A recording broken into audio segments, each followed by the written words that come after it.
नमस्कार मित्रांनो, जय महाराष्ट्र. संतोष देशमुख यांच्या हत्या प्रकरणानंतर जे काही आरोपी आहेत त्यांच्यावर कोर्ट लवकरात लवकर निर्णय घेणार आहेत.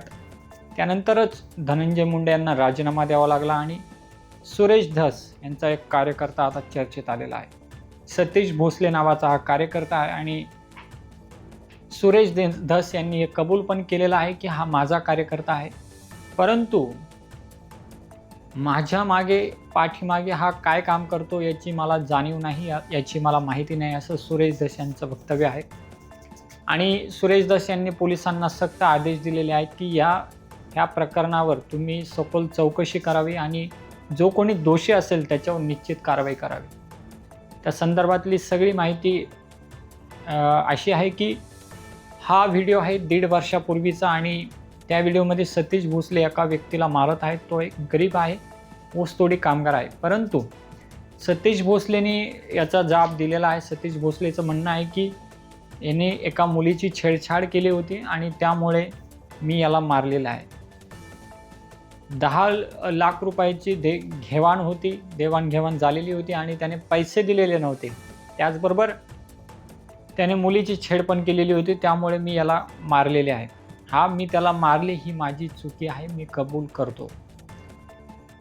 परंतु एखाद्या व्यक्तीवर जर अन्याय होत असेल, मुलींची छेडछाड होत असेल, तर यात मला जे राग अनावर झालेला आहे त्यामुळे मी त्याला मारलेले आहे. त्यानंतर ज्या व्यक्तीला मारण्यात आलेले आहे ते व्यक्ती पोलीस स्टेशनमध्ये गेलेली आहे, FIR झालेली आहे आणि या संदर्भातली एकूण माहिती आपल्याला मिळत राहणार आहे. परंतु या सगळ्या गोष्टी एकमेकांच्या बाहेर काढण्यापेक्षा समूळ गुन्हेगारीच का नष्ट केली जात नाही, हा महाराष्ट्र सरकारला एक प्रश्न आहे. की कुणीही धुतल्या तांदळाचं नाही, ही प्रत्येक महाराष्ट्रीयनला माहिती आहे, प्रत्येक व्यक्तीला माहिती आहे. कुणीही धुतल्या तांदळाचं नाही, हे सगळ्या गोष्टी सगळ्यांना माहीत आहे. कोण कसं आहे, कोण कसं नाही आहे, राजकारण कोणत्या तळापर्यंत पोचलेलं आहे आणि आत्तापासून नाही, पूर्वीपासून चालत आलेलं आहे.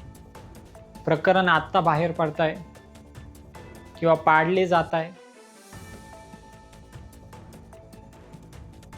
ज्या देशमुख कुटुंबियांना अजूनपर्यंत न्याय मिळालेला नाही, त्यांचं सोडून या राजकारणाचं बाहेर काढा, त्या राजकारणाचं बाहेर काढा. हे करण्यापेक्षा त्या लोकांना पहिलं फासावर तर लटवा, नंतर बाहेर काढीत राहा एकमेकांचं. महाराष्ट्राला त्याच्याशी काय देणं नाही. एका कुठेतरी वेगळं वळण द्यायचं आणि त्या लोकांना सोडवण्याचा पण प्रयत्न केला जातोय, असं पण ऐकण्यात आलेलं आहे. प्रकरणाला वेगळं वळण द्यायचं, याचे बाहेर काढा, त्याचे बाहेर काढा, यांना जेलमध्ये टाका, त्यांना जेलमध्ये टाका. आणि ज्यांचं जे आरोपी सिद्ध झालेले आहेत, एवढं फोटो व्हायरल झालेले आहेत, त्या लोकांना फासावर चढवा, नंतर तुम्ही एकमेकाचं बाहेर काढत राहा. महाराष्ट्राच्या जनतेला जे पाहिजे ते करा.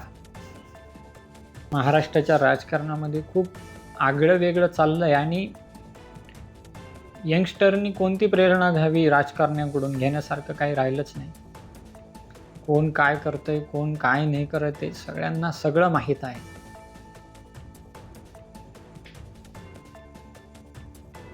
आता हाच तो शिवाजी महाराजांचा महाराष्ट्र का, हाच तो संभाजी महाराजांचा महाराष्ट्र का, हा विचार नक्कीच आता मनामध्ये यायला लागलेला आहे.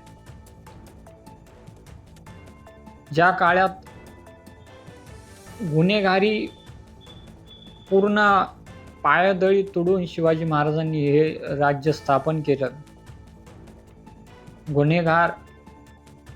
गुन्हेगारी करणं सुद्धा लोकांना खूप भीती वाटत होती, तेच आज दिवसाढवळ्या सुद्धा चालू झालेलं आहे. पोलिसांची भीती नाही. एकंदरीत ज्या गोष्टी महाराष्ट्रात चाललेल्या आहेत त्या खूप दयनीय आहे, शोभनीय आहे. याचा विचार सगळ्यांनी करायला हवा. महाराष्ट्र सरकारला एकच विनंती आहे या व्हिडिओच्या माध्यमातून की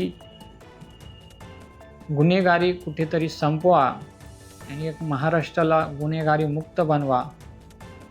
सामान्य जनता निर्भीड राहू शकेल, भीतीपासून मुक्त राहू शकेल, असा एक महाराष्ट्र घडवावा, हीच विनंती मी या व्हिडिओच्या माध्यमातून करतोय. आपली काही विनंती असेल या सरकारला तर जरूर कमेंट करा. मी हा व्हिडिओ इथंच संपवतो. जय हिंद, जय महाराष्ट्र.